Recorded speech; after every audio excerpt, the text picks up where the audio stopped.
Good evening बच्चे। आज हम लोग कुछ मुश्किल और कुछ आसान क्वेश्चन भी करने वाले हैं। मुश्किल क्वेश्चन ये सोच के मत करना कि एग्जाम में मुश्किल आएंगे। एक मुश्किल मतलब आपको 3-4 कंसेप्ट सिखा देता है। ठीक है, चलो जो जिस मीडियम के हैं फटाफट क्वेश्चन पढ़ लो। आज का क्वेश्चन नंबर 1 तुम्हारे सामने है। क्वेश्चन पढ़ो, सोचो, समझो और बताओ किस चैप्टर का क्वेश्चन है। क्वेश्चन है ये टर्मिनल वेलोसिटी। ये किस चैप्टर में ये फॉर्मूला था? लिक्विड में। याद कीजिए टर्मिनल वेलोसिटी का फार्मूला बच्चे क्या था? टर्मिनल का formula Vt equal to 2/9 eta R square rho minus sigma into G. ये पढ़ाया गया था आपको टर्मिनल वेलोसिटी का फार्मूला। जब किसी स्फेरिकल ऑब्जेक्ट को लिक्विड में ड्रॉप करते हैं, ऑब्जेक्ट जितना मैक्सिमम वेलोसिटी अटेन करता है उस वेलोसिटी को क्या बोलते हैं? Terminal velocity. वह वेलोसिटी कौन सा होता है? Terminal velocity. अब ये फार्मूला है और क्वेश्चन में m और m डैश के टर्म में पढ़ो क्या है। ऑब्जेक्ट का मास m है और रेडियस r है। ठीक है, और जब ऑब्जेक्ट को लिक्विड के अंदर डाले उसने जितना लिक्विड डिस्प्लेस किया वो m डैश है। लिक्विड डिस्प्लेस कितना है? m डैश है। अब बच्चे सुनो, मास डेंसिटी इंटू वॉल्यूम, तो डेंसिटी को लिखा सकता है मास अपॉन वॉल्यूम। इस फार्मूले में रो किसकी डेंसिटी? ऑब्जेक्ट। सिग्मा किसका? मीडियम का। रखो value Vt 2/9 eta R square. Rho को लिखा मैंने mass upon volume. Mass m किसका था? ऑब्जेक्ट का। Mass upon volume. ठीक है, तो डेंसिटी मास अपॉन वॉल्यूम, और वॉल्यूम को लिखा मैंने फिर 4/3 पाई आर क्यूब। इस फॉर्मूले में ये किसकी डेंसिटी था?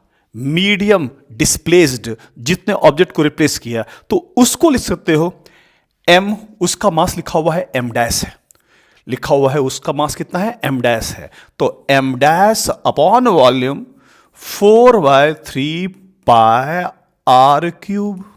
बस बच्चे ढूंढ लो ऑप्शन। आर स्क्वायर ये कैंसल, तो V proportional to m minus m dash.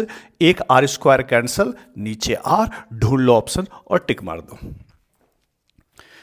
ठीक है, तो आज हम लोग जितना भी 40-50 क्वेश्चन करने वाले हैं, तो एक तरह से ये सोचना कि 50 फार्मूले को समराइज किए। बेटा पूरे सिलेबस को मिला दो तो कितने फार्मूले होंगे?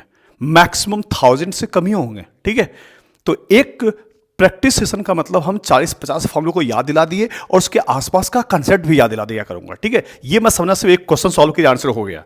ठीक है, तो बच्चे जब किसी ऑब्जेक्ट को मीडियम में ड्रॉप करते हैं, स्टार्टिंग में वेलोसिटी बढ़ती है। अगर तुमसे एग्जाम में ग्राफ पूछा जाए तो ये टिक के मार के आना, वेलोसिटी टाइम के साथ का ग्राफ ये रहा।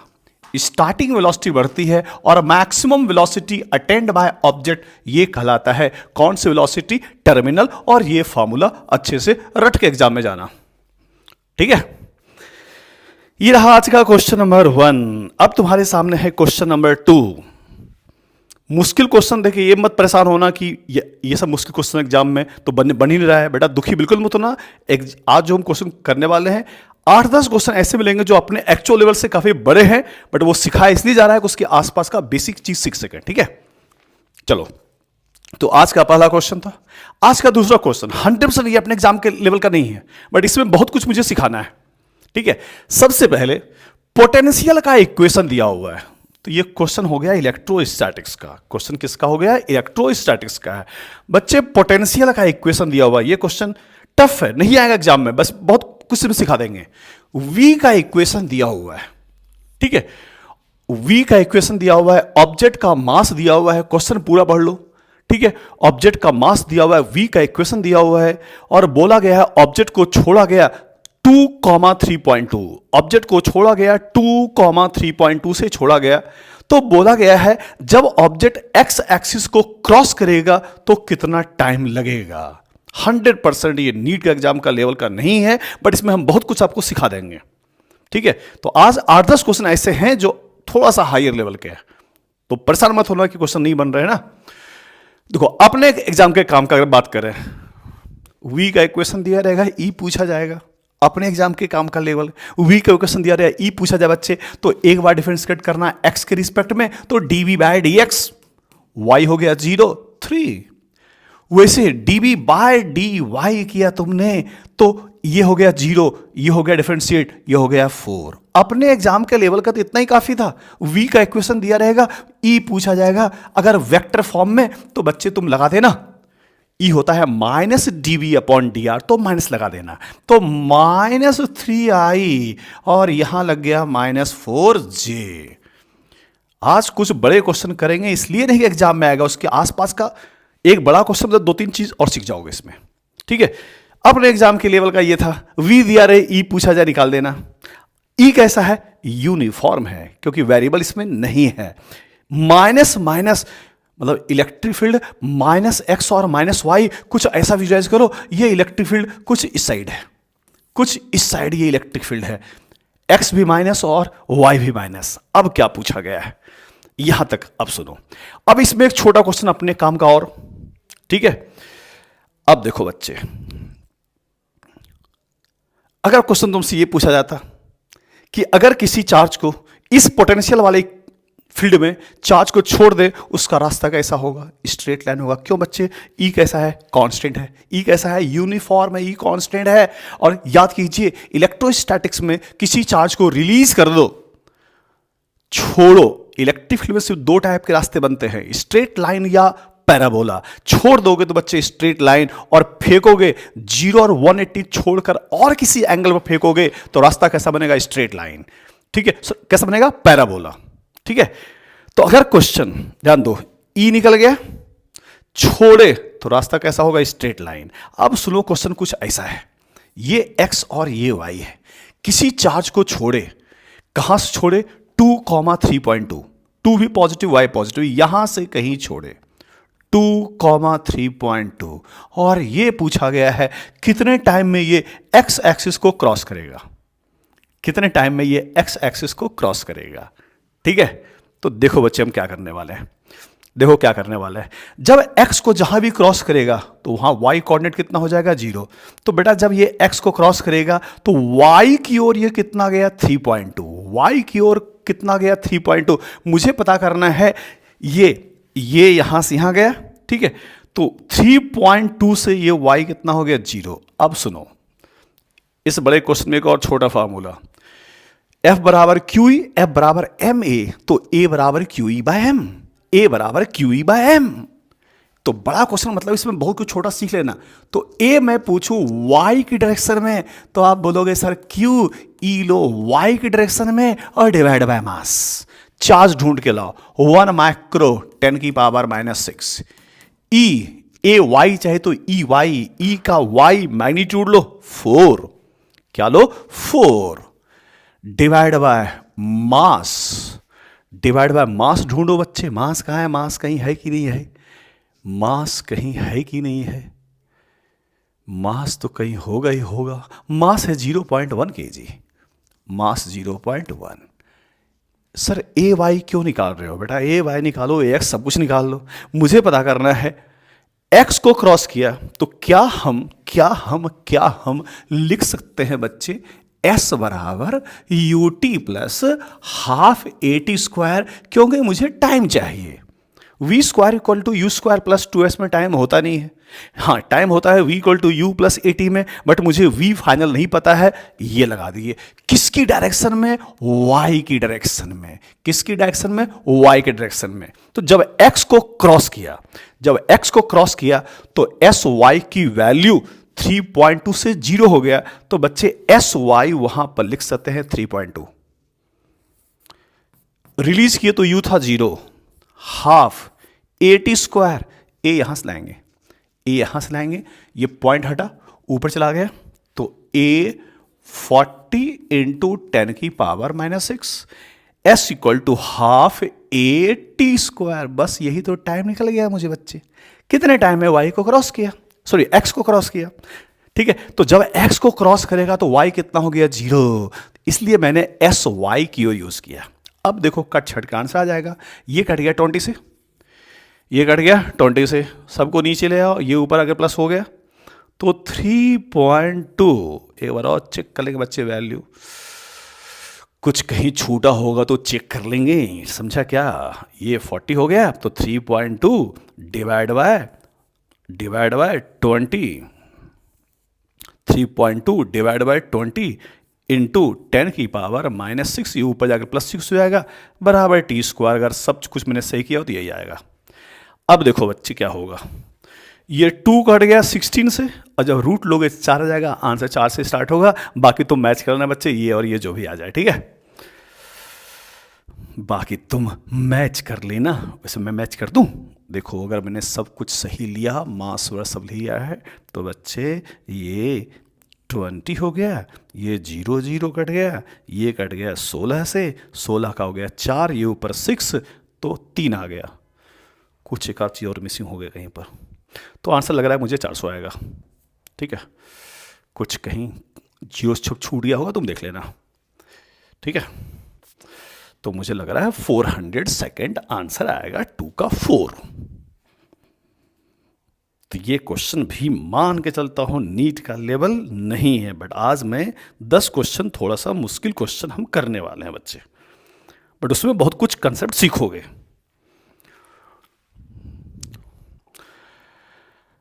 अगला क्वेश्चन तुम्हारे सामने है, जल्दी से क्वेश्चन पढ़ लो। जो भी बच्चे जिस मीडियम के हो, जल्दी से फटाफट क्वेश्चन पढ़ लो। क्वेश्चन जब भी आरसी का आ जाए और टाइम नहीं दिया रहेगा तो मान लेना कैपेसिटर फुल्ली चार्ज है, कैपेसिटर फुल्ली चार्ज है, कैपेसिटर फुल्ली चार्ज है, और फुल्ली चार्ज कैपेसिटर करंट को जाने नहीं देगा। तो इस डायग्राम में अगर बताऊं मैं करंट की डायरेक्शन, तो यहां से करंट निकला, ये गया, कुछ ऊपर गया, कुछ नीचे गया, और लौट कर वापस आ गया।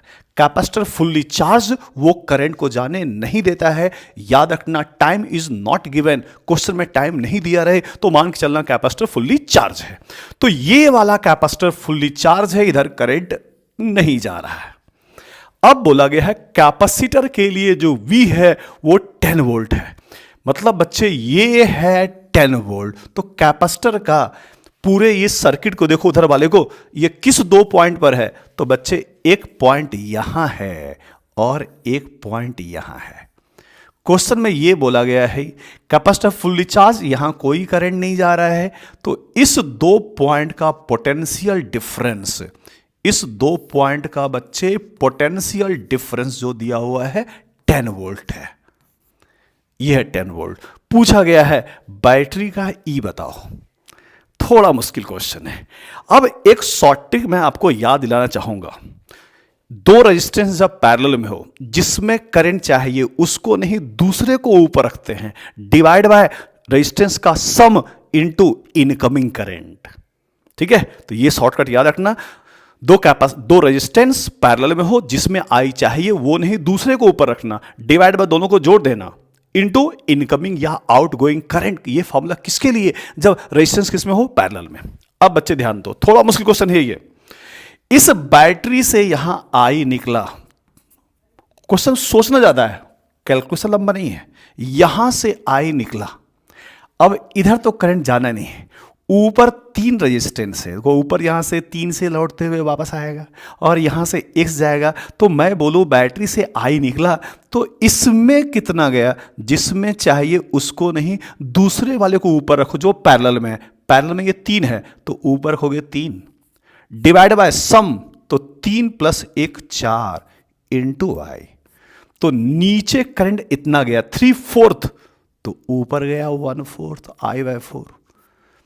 सोचना ज्यादा है बस, ठीक है, यहां तक समझ में आ गया। अब ये निकालना क्या चाह रहे हैं, मुझे चाहिए ई की वैल्यू आई। अब देखो बच्चे, यही I/4 यहां से लौट कर आया। अब देखो क्वेश्चन में दिया हुआ है इस दो पॉइंट के बीच का पीडी 10 है, मतलब इसका आई आर प्लस इसका आई आर। इस ये दो पॉइंट को देखो तो इसका आई, इसका वी प्लस इसका वी 10 दिया हुआ है, तो इसका वी आई आर, आई नहीं आई बाय 4। लिखना बहुत कम है, सोचना ज्यादा है। ऊपर कितना गया आई बाय 4, इस दो पॉइंट का v दिया हुआ है 10, तो इसका v I by 4 into r और r दिया हुआ है 3, तो इसका v प्लस इसका v। बेटा इसमें तो ये दोनों करंट आगे मिल गया और इसमें तो आ ही गया और वही i लौट कर आया, तो इसका v आई आर, तो i और r कितने का है 3 और यही दिया हुआ है 10। तो एक्चुअल बोलो तो फिर सिर्फ डायग्राम में काम किए, ये सॉल्यूशन का पहला लाइन था। इससे क्या निकल जाएगा अपने को, आई निकल गया। क्या निकलेगा आई, देखो यहां से 3i कॉमन ले लो, 4 प्लस 1 5 बाय 4, तो 3i यहां से कॉमन ले लिए, तो 1 plus 1 by 4 5 by 4, 5 by 4 equal to 10। यहां से निकाल दिया मैंने आई। क्या निकाल दिया आई। क्या इस आई का फायदा है, देखते हैं। तो यहां से आई निकल गया, ये कट गया बच्चे 2 से, ये कट गया 2 से, क्रॉस मल्टीप्लाई कर दो, आई आ गया 8 बाय 3। अब इस आई का क्या फायदा है, मुझे इसका ई चाहिए। केवीएल किसी भी एक लूप से वापस आ जाओ और निकाल दो आई। हम नीचे वाले लूप से अगर वापस आ जाए, कोई भी रास्ता पकड़ लो, नीचे को पकड़ लिए, तो ई बराबर आई आर, ये 3 बाय 4, 3 बाय 4 आई निकाल चुके हैं 8 बाय 3। इस लूप से गए, ई बराबर आई आर, इसका आर, आर कितना दिया हुआ है 3, प्लस इसका I r, I 8 by 3 into r कितने का है, आर सभी आर 3 का है। बस यही सॉल्व कर देना है। 3 3 कट गया, 3 3 कट गया, ये कट गया 2 से, 3 2 6 प्लस 8 आंसर 14। आंसर 14। तो इस क्वेश्चन में एक शॉर्ट ट्रिक जो मैंने आपको याद दिलाया बच्चे, याद रखना, दो रेजिस्टेंस पैरेलल में हो तो जिसमें आई चाहिए दूसरे को ऊपर रखना, नीचे दोनों को जोड़ देना, मल्टीप्लाई कर देना इनकमिंग या आउटगोइंग करंट से। आज का 4th क्वेश्चन। तो आज थोड़ा कुछ अच्छे क्वेश्चन, थोड़ा मुश्किल क्वेश्चन, बट डरना मत कि नहीं बने तो नहीं बनेगा सर, ये तो क्या है ना, बहुत कुछ सीख लोगे। चलो अगला क्वेश्चन, कुछ अजीब टाइप का चीज दिख रहा है। क्या दिख रहा है भाई, क्वेश्चन है ये डायोड है, क्या क्या बोला गया पढ़ो। एक ये डायोड है, ऐसा यहां से सिग्नल दिए, ऊपर +5 है नीचे -5 है, इसमें सिग्नल दिए, तो पूछा गया है यहां से आउटपुट जो है, आउटपुट ये R2 का, इसका आउटपुट का डायग्राम कैसा होगा। अब देखो याद कीजिए, डायोड में P से N की ओर करंट जा सकता है, बट N से P की ओर करंट नहीं जाएगा। याद कीजिए फॉरवर्ड बायस। अब सुनो, जब यहां पर ऊपर प्लस दिए तो ये वेव यहां अंदर गया, प्लस का मतलब ठीक है, प्लस ये प्लस हुआ वह करंट क्लॉकवाइज गया, माइनस मतलब एंटी गया। तो जब ये प्लस दिए बच्चे, तो ये प्लस जब इनपुट दिए तो ये डायोड करंट जाने दिया ही नहीं। बच्चे याद करो, डायोड में, याद दिलाता हूं, डायोड में अगर ये हाई वोल्टेज हो, ये लो वोल्टेज हो, तो आई जाने देगा। ठीक है, उल्टा कर दो, ये लो वोल्टेज ये हाई, सॉरी ये हाई वोल्टेज ये लो वोल्टेज जाने नहीं देगा। अब सुनो, ये डायोड कैसा था, रिवर्स में। अब रिवर्स में था, ये प्लस का मतलब इधर हाई वोल्टेज दिए तो ये डायोड जाने नहीं दिया, तो ये वाला और ये वाला पल्स अंदर जा ही नहीं पाया, तो उसका आउटपुट मिलेगा ही नहीं। इसलिए पक्का है जो भी आंसर होगा उसमें ऊपर नहीं मिलेगा। मतलब ये जो डायग्राम है क्लॉकवाइज को सपोर्ट नहीं करेगा, एंटी क्लॉकवाइज को सपोर्ट करेगा। यहां तक समझ में आ गया, ठीक है। तो क्या क्या कंसेप्ट सीखे, डायोड P से N की ओर करंट जाने देगा, N से P की ओर जाने नहीं देगा, ठीक है। तो ये इसका मतलब ये इनपुट दिए तो ये क्लॉकवाइज, ये दोनों इसमें जा ही नहीं पाया, तो आंसर वही होगा जिसमें नीचे दिखेगा, क्योंकि नीचे मतलब एंटी ये डायोड बच्चे ये एंटी को जाने देगा, क्लॉक को जाने नहीं देगा। तो ये तो रेस से बाहर हो गया बच्चे, ये भी रेस से बाहर हो गया। अब ये भी नीचे और ये भी नीचे, अब इसमें सोचना है कौन सा नीचे, ध्यान दिया जाए। अब एक जो नीचे है ये बोला गया है -5, मतलब इनपुट दिए -5 तो आउटपुट भी -5 निकलेगा या -2.5 निकलेगा। अब ध्यान दो, तो ये जो सर्किट है एंटी क्लॉकवाइज को सपोर्ट किया। अब एंटी क्लॉकवाइज को सपोर्ट किया और इनपुट कितने दिए थे, 5, मैग्नीट्यूड की बात करो 5 वोल्ट।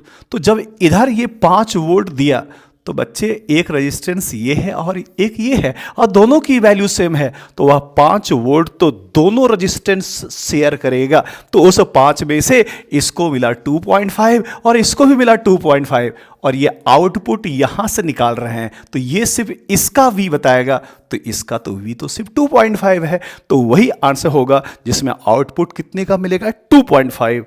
Answer fourth. तो आज मैं क्वेश्चन कुछ ऐसे लाया हूं जो आपके एग्जाम से थोड़ा सा हायर लेवल का है। अपने एग्जाम में आउट ऑफ 45 2-3 ही क्वेश्चन ऐसे आएंगे, बट आज मुझे कुछ एक्स्ट्रा क्वेश्चन भी कराने थे। अगला क्वेश्चन एग्जैक्ट अपने एग्जाम के लेवल का, एकदम परफेक्ट अपने जो अपने एग्जाम का लेवल है एकदम उसी लेवल का है। तुम भी थोड़ा ट्राई कर लो, एग्जैक्ट अपने एग्जाम के लेवल का है ये। पढ़ोगे क्या बोला गया है, एक रस्सी से 2 पत्थर को बांध के घुमा रहे हैं, दोनों पत्थर का मास सेम है, एक पत्थर ये है और एक पत्थर ये है। ऐसे क्वेश्चन तो बहुत कॉमन है, बहुत आते हैं।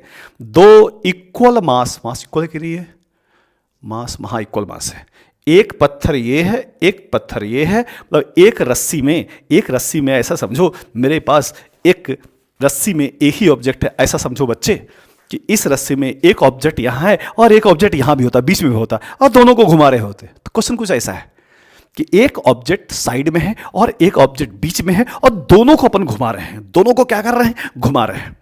अब देखो, अब यहां समझ रहे हैं जो सबसे बाहर का ऑब्जेक्ट है। अच्छा और पढ़ो, रस्सी की लंबाई दिया हुआ है 2 मीटर, तो ऐसा समझो बच्चे जो सबसे बाहर का ऑब्जेक्ट है, सबसे बाहर का ऑब्जेक्ट है, जब घुमाते हैं सभी पॉइंट का क्या same, omega same. Omega same तो सेंट्रीफ्यूगल फोर्स का formula m omega square r लेना।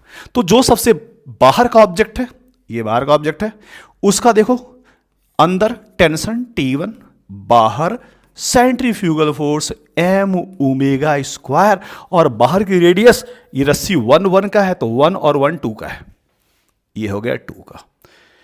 तो ये बाहर वाले रस्सी में टेंशन T1 बराबर m ओमेगा स्क्वायर 2।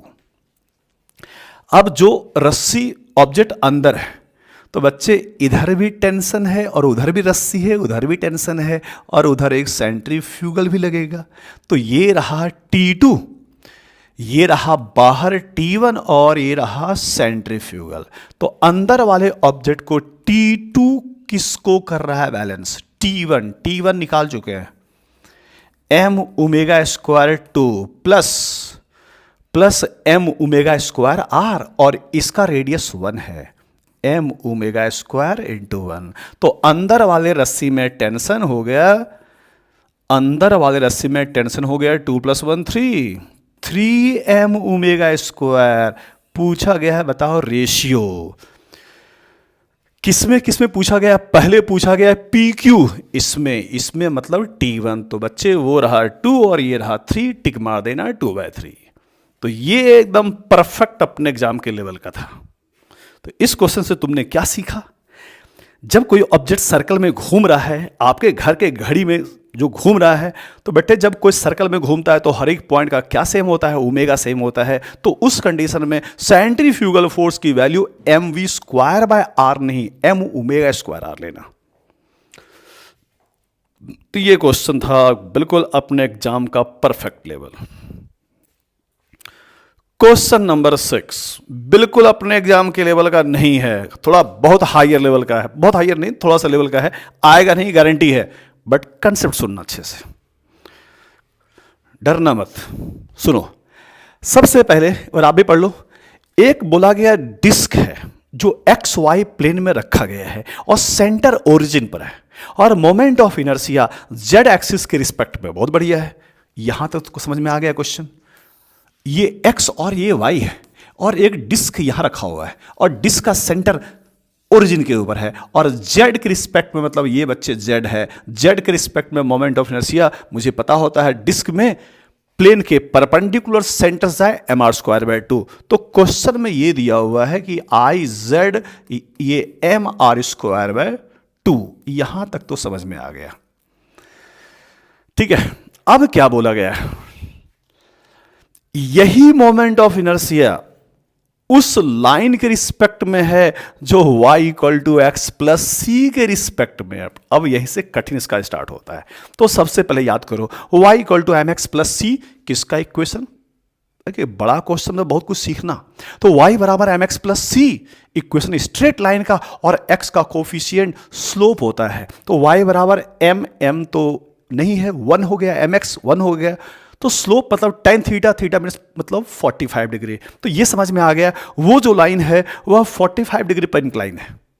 बच्चे ध्यान सुनो, स्ट्रेट लाइन का इक्वेशन y = mx+c, x के साथ कौन है, 1 है, तो स्लोप कितना है, 1 है। स्लोप मतलब tan थीटा 1, थीटा 45 डिग्री, मतलब एक ऐसा स्ट्रेट लाइन है जो 45 डिग्री एंगल पर है, जो 45 डिग्री एंगल पर है। अब बच्चे सुनो ध्यान से, डिस्क में, ध्यान सुनो क्वेश्चन थोड़ा मुश्किल है समझना, डिस्क में इस एक्सिस के लिए mr²/2 और प्लेन में जाने पर आधा हो जाता है mr²/4। यहां जाओ, यहां जाओ, यहां जाओ। डिस्क में डायमीटर के लिए होता है mr²/4 और एक्सिस के लिए mr²/2। ठीक है, अब सुनो, अब बोला गया वो जो लाइन है इस प्लेन में जा रहा है। अब तुम्हें सोचो, डिस्क के सेंटर जाता तो mr²/4 होता, और बोला गया वो जो लाइन है उस लाइन के लिए मोमेंट ऑफ इनर्शिया उतना ही है जितना इसका है। तो ये पक्का हो गया वो लाइन सेंटर से नहीं कहीं और से जा रहा है। कहां से जा रहा है नहीं पता, बट हां ये पता है कि वो 45 डिग्री एंगल पर है। कितने पर है, 45 पर है। अब ध्यान सुनो बच्चे, अब क्या बोला गया है, इस लाइन के लिए और जेड के लिए मोमेंट ऑफ इनर्शिया सेम है।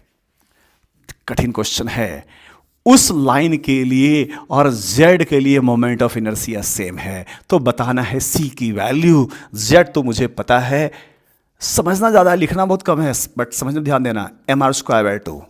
अब ये i, ठीक है, सेंटर से जाता तब तो mr²/4, कहीं और से जा रहा है लगा दो पैरेलल एक्सिस थ्योरम, तो उसके लिए i समझना ज़्यादा है बेटा, बनेगा तो एक ही लाइन में। mr²/4 होता है डायमीटर के लिए, बट वो डायमीटर नहीं कहीं और से जा रहा है, कितने दूर जा रहा पता नहीं, लगा रहा हूं मैं parallel axis theorem, I = IC + MD²। अब डिस्टेंस तो इसका पता ही नहीं है। बच्चे ध्यान सुनो, y = mx+c में x0 y = c, तो ये वाला डिस्टेंस c है, और ये 45 पर है तो ये भी c है। इसका मतलब पैरेलल एक्सिस थ्योरम में दो लाइन के बीच का कौन सा डिस्टेंस चाहिए, शॉर्टेस्ट। तो ये है तुम्हारा mr²/4, ये वाला डिस्टेंस। बच्चे जब मुझे पता है ये 45 डिग्री है तो लगा देना, ये c है तो ये हो गया c tan 45 मीन्स c/√2। तो ये जो शॉर्टेस्ट डिस्टेंस है बच्चे, वह जो है वो c/√2 है। ठीक है, तो यहां पर md² और d² को रखा मैंने c/√2 का होल स्क्वायर। एक बार और सुन लो क्वेश्चन, सुन लो बच्चे। और बोला गया एक डिस्क है जो XY प्लेन में है, डिस्क का सेंटर ओरिजिन पर है और Z के लिए mr²/2 होता है। प्लेन में जाओगे तो mr²/4 होता है, और बोला गया प्लेन में जो एक्सिस है और Z का है मोमेंट ऑफ इनर्शिया सेम है, तो वह प्लेन में जो है वो कहीं और से जा रहा है, और x का कोफिशिएंट स्लोप होता है m है tan थीटा 1, तो थीटा 45 डिग्री। और अगर बच्चे ये 45 डिग्री पर है तो ये c, तो ये निकाल सकते हैं c/√2। बस अब आ जाएगा आंसर। देखो m सब में कट गया, c पूछा गया है, c पूछा गया है। अब देखो हम क्या करने वाले भाई, ये r²/4 को उधर ले जाओ, इसको स्क्वायर कर दो, तो c²/2 उधर गया, r²/2 माइनस r²/4, 1/2 माइनस 1/4, 1/4। अब यहां से एक ये 2 कट गया, c चाहिए आंसर r/√2, c चाहिए r/√2। ठीक है, तो एक बड़े क्वेश्चन से 3 कंसेप्ट सीख लिए। डिस्क में एक्सिस के लिए m²/2, डायमीटर के लिए m²/4 और कहीं से जाए तो लगा देना पैरेलल एक्सिस थ्योरम, जिसका फार्मूला होता है बच्चे I बराबर IC प्लस MD²। और उस D में कौन सा डिस्टेंस, दोनों पैरेलल लाइन के बीच का शॉर्टेज डिस्टेंस। पढ़ो अगला क्वेश्चन क्या है। हाँ, अगला क्वेश्चन तो एग्जैक्टली अपने एग्जाम का लेवल का है। सुनो पहले, अब उतना प्रूफ करने का टाइम नहीं है। सुनो बच्चे, लेंस हो या मिरर हो, रटो फॉर्मूला ड्राइव नहीं कर रहे हैं। लेंस हो या मिरर हो, किसी के लिए कंसेप्ट है, अगर ऑब्जेक्ट एक्सिस के अलोंग मूव करे और दूसरा होता है ऑब्जेक्ट एक्सिस के परपेंडिकुलर मूव करे। जब बच्चे एक्सिस के अलोंग मूव करे तो speed of image upon speed of object का फार्मूला m² लेना, और जब एक्सिस के परपेंडिकुलर हो मतलब ऐसा हो तो उस कंडीशन में vi, अब समय नहीं ये बताने का नहीं क्यों होता है, ठीक है। तो एक्सिस की ओर मूव करे, याद रखना एक्सिस की ओर मूव करे तो m² लेते हैं speed of image upon speed of object, और एक्सिस के परपेंडिकुलर मूव करे तो ये फार्मूला। तो ये क्वेश्चन में ये फार्मूला लगना है, ठीक है। अब पढ़ो क्वेश्चन क्या है, अब पढ़ो क्वेश्चन क्या है, क्या है क्या है क्या है क्या है क्या है, किसका क्वेश्चन है, कॉनकेव मिरर। जो जिस मीडियम को फटाफट क्वेश्चन पढ़ लो। क्वेश्चन है बच्चे concave mirror, radius of curvature 20 है, R20 है, तो फोकस को आधा कर दो, फोकस को आधा कर दो, फोकस 10 है, ठीक है। कौन सा मिरर है, कॉनकेव मिरर है, तो ये रहा कॉनकेव मिरर, ये रहा कॉनकेव मिरर, और ऑब्जेक्ट इधर भाग रहा है। ऑब्जेक्ट बच्चे कितने दूर पर है, 15 सेंटीमीटर पर है। ऑब्जेक्ट ये 15 सेंटीमीटर पर है, ठीक है, 15 सेंटीमीटर पर है, बहुत बढ़िया।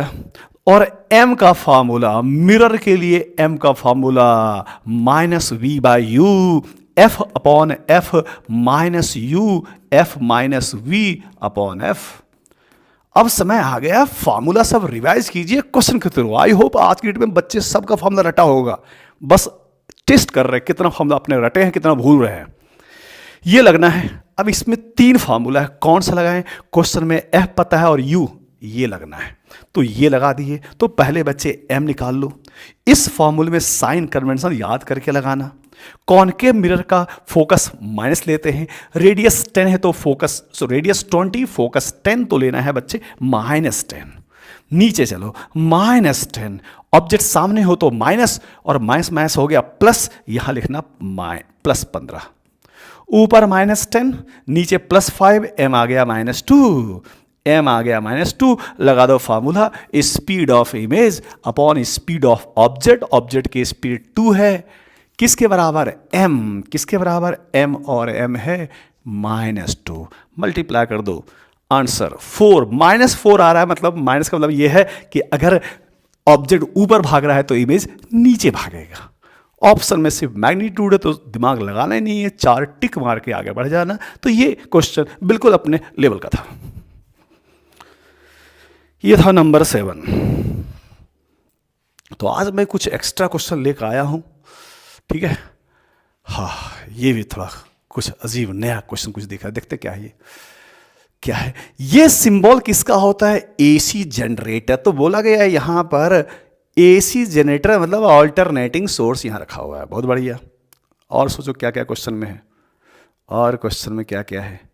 तो ये एसी है तो कभी करंट एसी डायरेक्शन को चेंज करेगा, तो कभी इस सोर्स से कभी करंट ऊपर जाएगा और कभी नीचे जाएगा, इतना समझ में आ गया। और क्या क्या है भाई, डायग्राम क्या क्या है, मतलब ये एसी है तो कभी करंट ऊपर गया तो कुछ इधर से आने का चांस है, लेकिन ये तो डायोड रिवर्स में है तो इधर करंट जाने देगा ही नहीं। फिर देखते हैं क्या होगा भाई, ध्यान देना, डायोड P से N की ओर करंट जाने देगा, N से P की ओर जाने नहीं देगा। तो देखते क्या है, जब इस AC से करंट ऊपर गया होगा तो ये तो जाने देगा ही नहीं, तो ये जाने दिया और यहाँ से लौटते हुए यहाँ से वापस आ गए, ठीक है, बहुत बढ़िया। जब ऊपर गया तो इधर से वापस आया, नीचे जाएगा तो क्या होगा वहाँ चेक करते हैं। जब ये AC नीचे देगा, करंट देगा, तो नीचे दिया तो ये तो जाने देगा नहीं, उल्टा हो गया, तो नीचे गया तो ये वाला डायोड काम कर रहा है, बहुत बढ़िया। ऊपर गया, ऊपर गया तो इधर से लौट कर आया, और नीचे से गया तो इधर से लौट कर आया। क्या ये रेक्टिफायर है? सुनो बच्चे, रेक्टिफायर में रेजिस्टेंस में करंट की डायरेक्शन चेंज नहीं होता है। तुम खुद देखो, कभी ये काम किया कभी वो काम किया, बट बच्चे देखो जब करंट ऊपर गया तो इस आर में करंट ऊपर जा रहा है, इसकी बात कर रहा है, वीएबी के बारे में पूछा जा रहा है। तो जब करंट ऊपर गया तो ये आर में ऊपर गया, और जब नीचे गया तो नीचे। तो क्या इस आर में डायरेक्शन ऑफ करंट सेम रहा या बदल गया? बदल गया। तो ये रेक्टिफायर नहीं है। रेक्टिफायर जिससे तुम आउटपुट निकालते हो उसमें करंट की डायरेक्शन चेंज नहीं होनी चाहिए। ये बात सच है कि एक बार ये इधर का आधा वर्क कर रहा है और एक बार इधर का आधा वर्क कर रहा है, और दोनों। तो ये मत गलती कर देना सर ये तो हाफ वेव रेक्टिफायर है। नहीं बच्चे, रेक्टिफायर में आर में डायरेक्शन ऑफ करंट बदलनी नहीं चाहिए। इसमें देखो ऊपर जा रहा था इस आर में जहां से आउटपुट निकाल रहे थे, और इसमें तो नीचे जा रहा है। तो ये रेक्टिफायर नहीं है। रेक्टिफायर नहीं है तो पहला और दूसरा ऑप्शन तो हट गया। ये रेक्टिफायर नहीं है, आधा या पूरा कोई रेक्टिफायर नहीं है। अब बाकी दो ऑप्शन पढ़ें क्या है। अब बाकी दो पढ़ें। बाकी दो ऑप्शन ये है कि इस कंडीशन में और उस कंडीशन में करंट की वैल्यू सेम है या डिफरेंट है। तो तुम ही सोचो बच्चे, जब इधर वाला लूप काम करेगा तो रास्ते में और कौन मिला? 100। और जब इस लूप में काम किया तो रास्ते में और कौन मिला? 150। तो इस डायग्राम और उस डायग्राम में रेजिस्टेंस सेम नहीं है तो करंट की वैल्यू सेम नहीं होगी। बस टिक मार दो ढूंढ के। बोला गया है सेम करंट है, सेम नहीं। Answer fourth. क्योंकि जब इधर का लूप काम किया उधर का लूप काम किया तो सबसे पहले रेक्टिफायर में करंट की डायरेक्शन सेम होती है, यहां तो बदल गया तो रेक्टिफायर नहीं है। और जब दोनों कंडीशन में करंट की वैल्यू सेम नहीं है, डिफरेंट है, तो आंसर फोर्थ। तो इस क्वेश्चन से बच्चे क्या सीखे? रेक्टिफायर जहां से आउटपुट निकालते हैं उसमें करंट की डायरेक्शन नहीं बदलने देता है, यहां तो बदल गया था।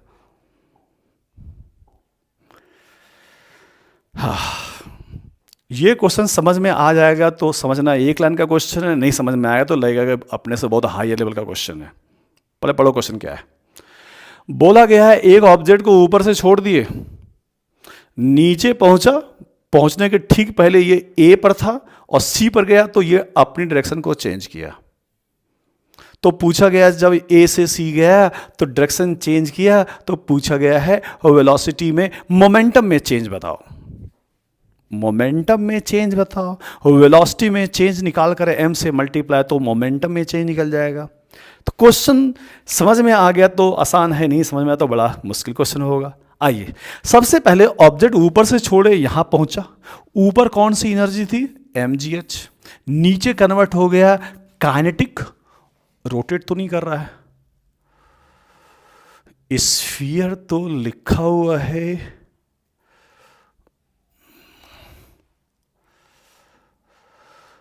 हा मिल गया। थोड़ा सा मैं कंफ्यूज हो गया था। ठीक है। ये बच्चे देखो नाम स्फीयर है बट ये रोल नहीं करेगा क्योंकि लिखा हुआ है स्मूथ सरफेस है। स्मूथ सरफेस पर घूमेगा नहीं तो सीधे mgh equal to half M B square.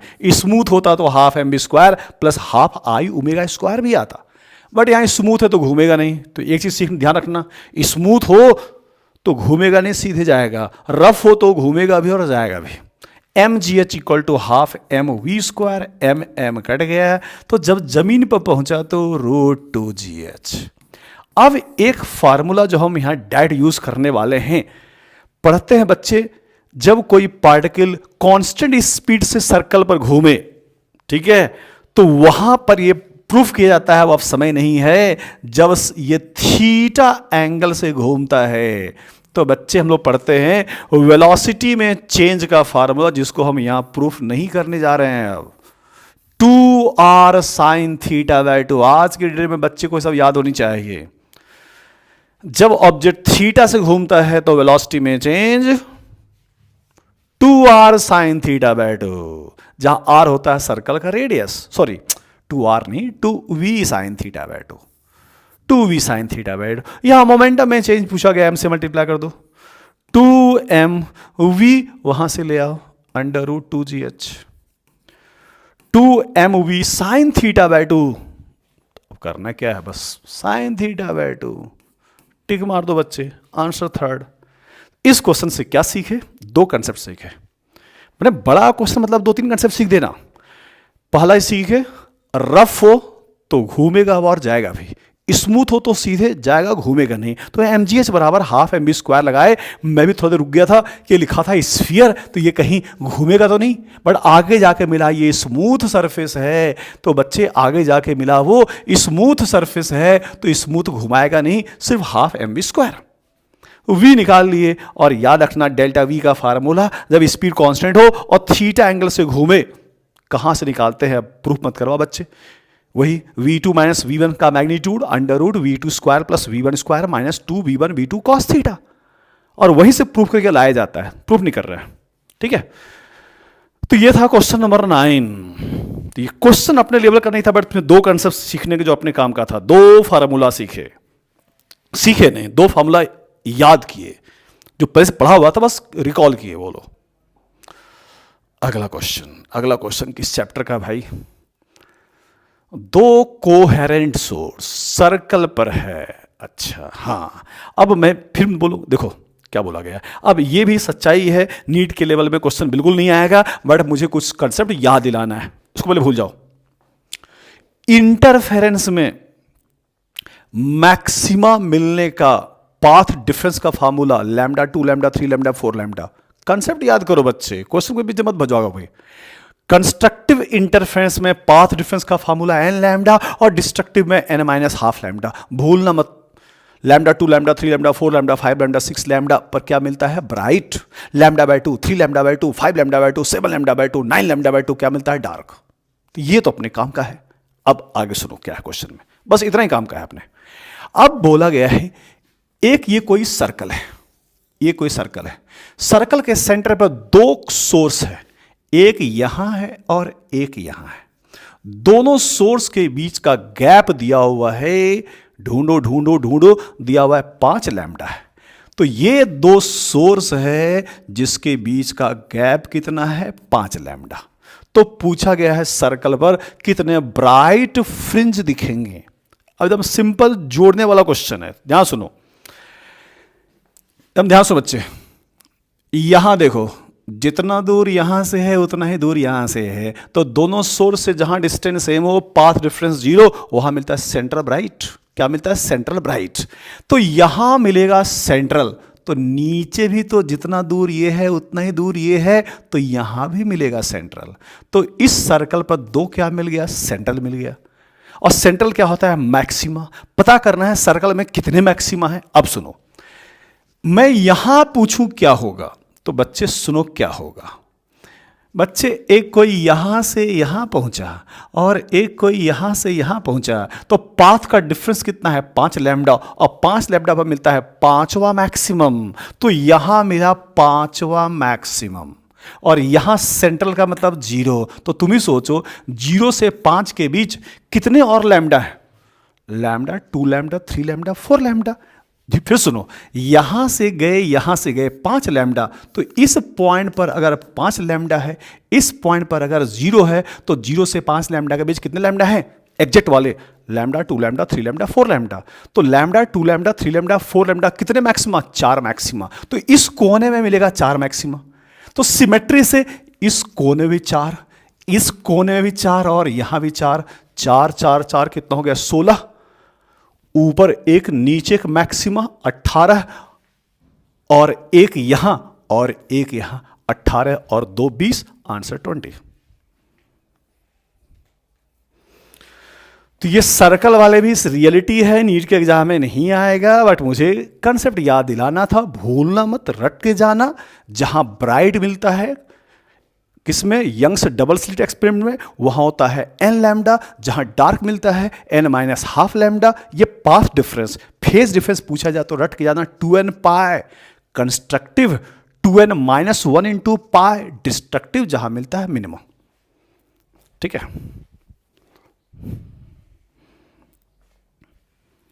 अगला क्वेश्चन, अगला क्वेश्चन लॉजिकल है, पढ़ो भाई क्या क्या है, पढ़ लो जल्दी से पढ़ लो, पढ़ लो। मैं थोड़ा पानी पी लूँ बच्चे, जल्दी से फटाफट तुम क्वेश्चन पढ़ो। क्या है क्वेश्चन? क्वेश्चन है S1 S2 दो इक्वी पोटेंशियल सरफेस है। बच्चे थोड़ा कंसेप्ट भी सुनो। इक्वी पोटेंशियल सरफेस जिसमें हर एक सरफेस के हर एक पॉइंट पर पोटेंशियल क्या हो सेम, उसको बोलते हैं इक्वी पोटेंशियल सरफेस। और सुन लो, दो पोटेंशियल सरफेस कभी भी एक दूसरे को कट नहीं करता है।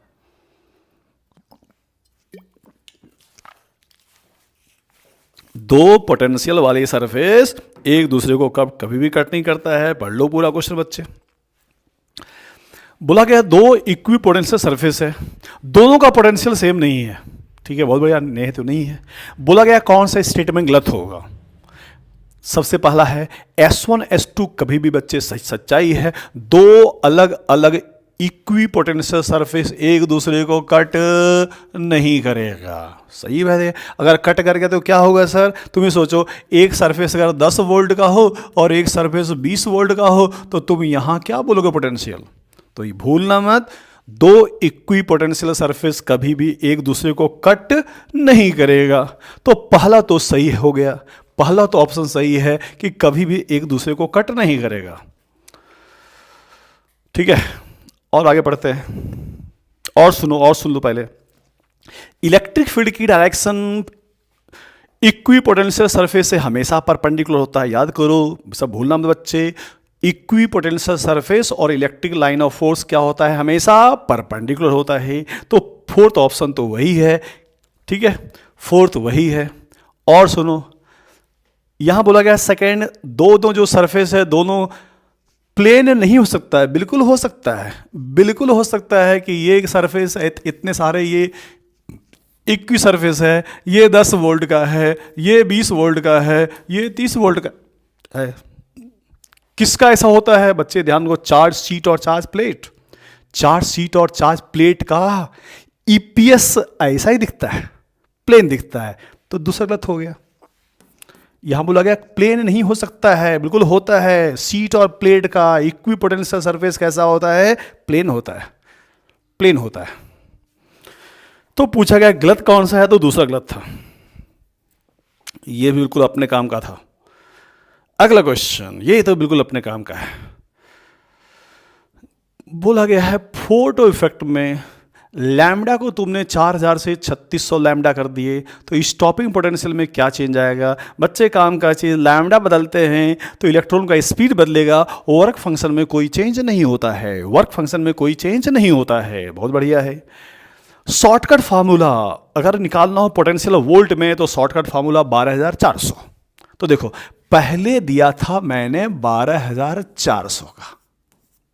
ठीक है, जब लैम्डा दिया रहे एंगस्ट्रॉम में तो shortcut formula 12400 upon lambda angstrom. तो पहले दिए थे 4000 का। बहुत बढ़िया है, 4000 का। कहाँ यूज हुआ बच्चे? Work function. और बचा हुआ कहाँ गया है? इस टॉपिक में गया। ठीक है, अब 4000 की जगह तुमने 3600 कर दिए। बहुत बढ़िया है। तो 12400 डिवाइड बाय 3600 कर दिया। वर्क फंक्शन तो बदलेगा नहीं, और ये ई वी एस डैश हो गया। तो पूछा गया है कि बताओ वी में कितने का चेंज हुआ? बेटा घटाओगे, ये दोनों कट गया। ठीक है, और ये आंसर आता है इलेक्ट्रॉन वोल्ट में। ये 12400 अपॉन लैम्डा इलेक्ट्रॉन वोल्ट में, और इसका ई और उसका ई भी कट गया। ठीक है, तो जब इसको घटाओगे, ये छोटा ये बड़ा ये छोटा घटाओगे, तो देखो क्या क्या हो रहा है। 12400 1/3600 माइनस 1/4000, और उधर वही इस दोनों का माइनस ई तो कट ही गया। ये तो डेल्टा वी पूछा गया है, यही पूछा गया। इस टॉपिक में कितने का चेंज आएगा? अब तो तुम सॉल्व कर लोगे। 4000 में से 36 हो गया, 400 बचा। तो बच्चे 12400 ये घटाए, ऊपर हो गया 400। ठीक है, ये और नीचे मल्टीप्लाई कर दो, 3600 और 4000। जो ऑप्शन में आ जाए टिक मार लेना। ये कट गया 10 से, ये कट गया 10 से। ठीक है, 400 था ना? हाँ, ये कट गया बच्चे 10 से, ये 2 0 2 0 कट गया, 4 9 36, 4 3 31, ऊपर 31 और नीचे 90। तो बच्चे अप्रोक्स 9 3 जा 27, आंसर जो 3 से स्टार्ट हो यही दिख रहा है 0.34। तो ये क्वेश्चन बिल्कुल अपने एग्जैक्ट अपने लेवल का। तो कुछ क्वेश्चन आज मुश्किल लाए हैं, ज़्यादा नहीं, आप शायद आगे सब सिंपल ही मिलेंगे। हाँ, ये तो अपने लेवल का है। क्वेश्चन क्या है, एक सैटेलाइट जो सर्कल में घूम रहा है, उस सैटेलाइट की स्पीड इसके वेलोसिटी का आधा है। इसके वेलोसिटी कहाँ की? इसके वेलोसिटी अर्थ के सरफेस की इसके वेलोसिटी। अर्थ के सरफेस पर इसके वेलोसिटी का फार्मूला बच्चे, अर्थ के सरफेस पर इसके वेलोसिटी का फार्मूला 2gm/r। अब बोला गया सैटेलाइट जो घूम रहा है इसके आधे स्पीड से घूम रहा है, तो बताओ वो सैटेलाइट कितनी हाइट पर है? तो बताओ वो सैटेलाइट कितनी हाइट पर है? तो इसके वेलोसिटी का फार्मूला ध्यान रखना। अब सुनो, अब आगे क्या करें? अब आगे क्या करें? ये बच्चे मान लो अपना प्लानेट है, ये सैटेलाइट यहां से यहां घूम रहा है, मान लिए ये आर पर घूम रहा है, ठीक है, बाद में उसको r+s कर लेंगे। अब जब सैटेलाइट बच्चे घूम रहा है तो सैटेलाइट पर ग्रेविटी वाला फोर्स और सेंट्रीफ्यूगल फोर्स क्या करेगा? बैलेंस। तो ग्रेविटी वाला फोर्स और सेंट्रीफ्यूगल फोर्स क्या करेगा? बैलेंस। ग्रेविटी वाला फोर्स बच्चे Gm/r², ये ग्रेविटी वाला फोर्स है, और सेंट्रीफ्यूगल फोर्स का फार्मूला m/r(v²), और v वहां से लाके उसको स्क्वायर कर दोगे, स्क्वायर कर दो बच्चे तो रूट हट गया। अच्छा, बोला कि नहीं, उसके स्पीड का आधा है, तो उसका आधा का स्क्वायर करेंगे। सैटेलाइट का स्पीड उसका आधा का स्क्वायर, तो 2 का स्क्वायर 4 भी आ जाएगा, ठीक है। तो देखो ये 1/4 हो गया, आधा का स्क्वायर ना, रूट हट गया बच्चे, तो 2gm/r। इसी को सॉल्व करके छोटा r निकालते हैं। देखो क्या क्या कटेगा, यहां से देखो gmm और gmm कट गया, बहुत बढ़िया। और देखो एक r भी कट गया, ये 2 भी कट गया, तो क्या आ गया? छोटा r बराबर 2r आ गया। अब छोटा r था सेंटर से, अब छोटा r को क्या हम ये r+h लिख सकते हैं? तो ये छोटा r को लिखा r+h, तो यहां हाइट बच्चे पूछा गया है, उधर ले जाओ, हाइट आ गया r। तो ये क्वेश्चन बिल्कुल अपने एग्जैक्ट अपने लेवल का। इसके वेलोसिटी का फार्मूला अच्छे से बेटा रटना, और सैटेलाइट जब सर्कल में घूमे तो सेंट्रीफ्यूगल फोर्स ग्रेविटी वाले फोर्स को क्या करेगा? बैलेंस करेगा। क्या करेगा? बैलेंस करेगा। अगला क्वेश्चन पढ़ो, किसका है? इलेक्ट्रॉन ग्राउंड स्टेट में है, हाइड्रोजन में घूम रहा है, और उस एटम को रखा गया मैग्नेटिक फील्ड के साथ 30 डिग्री पर। तो टॉर्क बताओ बेटा, टॉर्क का फार्मूला, मैग्नेटिक फील्ड में टॉर्क का फार्मूला m×v। मैग्नेटिक फील्ड में टॉर्क का फार्मूला m×v, यही पूछा गया है। मेन अब दिक्कत है m, और m×v में m भी साइन थीटा, थीटा तो 30 है।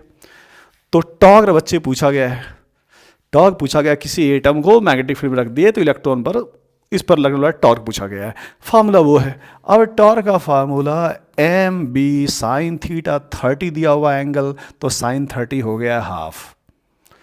अब मेन है इसमें भी 2 क्वेश्चन। अब मैग्नेटिक मोमेंट का फार्मूला, मैग्नेट होता, बार मैग्नेट होता तो पोल स्ट्रेंथ इनटू पोल के बीच का सेपरेशन, ठीक है। क्वाइल होता तो फार्मूला NIA, इलेक्ट्रॉन घूमे। अब देखो यहां से, अब मेन है बच्चे यहां m का फार्मूला। जब किसी क्वाइल में करंट होता है तो m का फार्मूला NIA, भूलना मत NIA, और नंबर ऑफ टर्न नहीं दिया तो 1 मान लेते हैं, m बराबर IA। चार्ज पार्टिकल घूमे तो I को लिखते हैं charge upon time period. Time period का फार्मूला 2πr/v, और A को एरिया πr²। तो ये तो जरूर रट के जाना, मैग्नेटिक मोमेंट कॉइल का NIA, नंबर ऑफ टर्न नहीं दिया रहे तो IA, और I नहीं दिया रहे तो charge upon time period, time होता distance upon speed, πr cut गया। तो बच्चे अगर कोई चार्ज घूमे तो मैग्नेटिक मोमेंट का फार्मूला QBr/2। यहां चार्ज नहीं इलेक्ट्रॉन घूम रहा है ऑर्बिट में, तो एक्चुअली इस क्वेश्चन में 3 फॉर्मूले लग गए। अपने एग्जाम में 3 वाले नहीं आएंगे, घबराना मत, बट हम 3 फॉर्मूले को याद कर लिए, इंपॉर्टेंट ये है, एक बार रिकॉल कर लिए। अब सुनो, जब इलेक्ट्रॉन कोई ऑर्बिट में घूमता है तो बोर्ड्स के अकॉर्डिंगली mvr ns/2π, तो vr को लिख सकते हैं ns/2πm। चार्ज इलेक्ट्रॉन है तो E लिखो बाय 2, और mvr ns/2π, तो vr को nh/2πm, तो nh/2πm। अब सॉल्व हो गया बच्चे, बस यही तो m यहां रखेंगे। अब सिर्फ पकड़ लो डिजिट, यहां हाफ है और यहां 2 2 4 है, और 4 2 8 हो गया। जहां 8 दिखे वहां टिक मार दो, जहां 8 दिखे आंसर सेकंड। तो इस क्वेश्चन से हम लोग ने 3 फॉर्मूले को रिकॉल किया। टॉर्क का formula m cross b, magnetic moment का फार्मूला Ia, कॉइल हो तो NIa, नंबर ऑफ टर्न दिया रहे तो NIa, नहीं दिया रहे तो Ia, और I निकालने के लिए इलेक्ट्रिसिटी के पास गए, charge upon time period. Actually 4 formula, electricity के पास गए, I बराबर चार्ज अपॉन टाइम पीरियड, और टाइम पीरियड होता है 2πr डिस्टेंस अपॉन स्पीड, और इलेक्ट्रॉन घूमे तो mvr इक्वल टू nh/2π। चलो अगला क्वेश्चन लॉजिकल, टिक मारने वाला है। तुम पढ़ो जल्दी से, तुम पढ़े, खुद से टिक मारो, क्या बोला गया, क्या है क्वेश्चन में। क्वेश्चन में एक पार्टिकल मास m है, चार्ज q है, v स्पीड से फेंका गया मैग्नेटिक फील्ड में, ठीक है, फेंक दिए। अगर मैं क्वेश्चन नहीं पढ़ूं, सिर्फ मैग्नेटिक फील्ड में अगर फेंकते हैं तो या तो स्ट्रेट लाइन, या तो सर्कल, या तो हेलिक्स बनता है, ठीक है। देखिए क्या है, बोला गया है उसका रास्ता हमेशा सर्कुलर होगा। गलत जवाब है, हमेशा सर्कल नहीं होता है। मैग्नेटिक फील्ड में सर्कल, हेलिक्स और स्ट्रेट लाइन तीनों होता, तो पहला तो गलत ही हो गया है। बोला गया चार्ज का रास्ता हमेशा सर्कल होगा, गलत जवाब है बच्चे, बहुत गलत बात बोल दिया इसने, हमेशा नहीं होता है। दूसरा, बोला गया सर्कल तब होगा जब v क्रॉस b होगा 0। बच्चे याद कीजिए क्रॉस प्रोडक्ट, 2 का क्रॉस 0 हो जाए, a क्रॉस b बराबर 0 हो जाए। 0 कब होता है, जब दोनों की डायरेक्शन सेम हो, क्योंकि क्रॉस में आता है साइन थीटा और साइन 0 0। तो दूसरा ऑप्शन, ये साफ नहीं बोला गया कि कितने एंगल पर, बोला गया जब v क्रॉस b बराबर 0, तो ये 0 कब होता है, जब थीटा 0, ये जब थीटा 0। तो दूसरा ऑप्शन है जब थीटा बराबर 0 पर फेंका गया तो सर्कल, गलत जवाब है, थीटा बराबर 90 पर बनता है सर्कल। तो क्वेश्चन डायरेक्ट नहीं लिखा गया है, ठीक है। तो 0 पर बनता है स्ट्रेट लाइन, तो यहां सीधे 0 नहीं बोला गया था, बोला गया था जब v क्रॉस b बराबर 0 हो तो बनेगा सर्कल, गलत जवाब। v क्रॉस 0 कब होता है, जब थीटा हो 0 डिग्री, और 0 पर बच्चे स्ट्रेट लाइन बनता है, इसे दूसरा गलत हो गया। अगला बोला गया है हेलिक्स बनेगा, नहीं हेलिक्स है ना, अगला क्या बोला गया है, ठीक है, 2 तो गलत हो गया। तीसरा बोला गया हेलिक्स बेटा, v क्रॉस b बराबर 0, तो थीटा 0, थीटा 0 पे स्ट्रेट लाइन बनता है, हेलिक्स नहीं बनता है, तो तीसरा भी हट गया। तो 3 तो गलत ही हो गया, चौथे सही होगा। टाइम पीरियड, सच्चे बच्चे, t का फॉर्मूला 2πm अपॉन qb, उसको थीटा से कोई मतलब नहीं है, तो इस याद रखना सर्कल बने या हेलिक्स बने, टाइम पीरियड का फॉर्मूला 2πm अपॉन qb होता है, जो थीटा पर डिपेंड नहीं करता है। आंसर फोर्थ, जो थीटा पर डिपेंड नहीं करता है, तो बच्चे आंसर क्या हो गया, फोर्थ। तो बिल्कुल वो अपने काम का क्वेश्चन था, ज्यादा नहीं, 5-10 क्वेश्चन एक्स्ट्रा हो सकता है, बट उसमें थोड़ा बड़े बड़े चीज सिखाने के लिए। अगला पढ़ो, एक लिफ्ट है 1000 kg का, रुका हुआ है, 4th फ्लोर पर गया, 4th फ्लोर का डिस्टेंस 20 मीटर है। अच्छा, हिंदी में शायद नहीं दिया हुआ है ना, 4th फ्लोर जो डिस्टेंस है वो 20 मीटर है, हिंदी मीडियम में बच्चे 20 है। बोला गया है जो लिफ्ट है, जो एलिवेटर है, वो ग्राउंड फ्लोर से 4th फ्लोर पर गया, जो 20 मीटर डिस्टेंस पर है, बहुत बढ़िया। लिफ्ट का मास 1000 kg है। जब लिफ्ट ऊपर गया तो उस पर फ्रिक्शन फोर्स लगा 500 न्यूटन का, बहुत बढ़िया है। और जब लिफ्ट पहुंचा 4th फ्लोर पर, स्पीड हो गया 5 मीटर पर सेकेंड, तो पूछा गया है जो फोर्स ऊपर लगा उसने उठाया था, उसने कितना काम किया।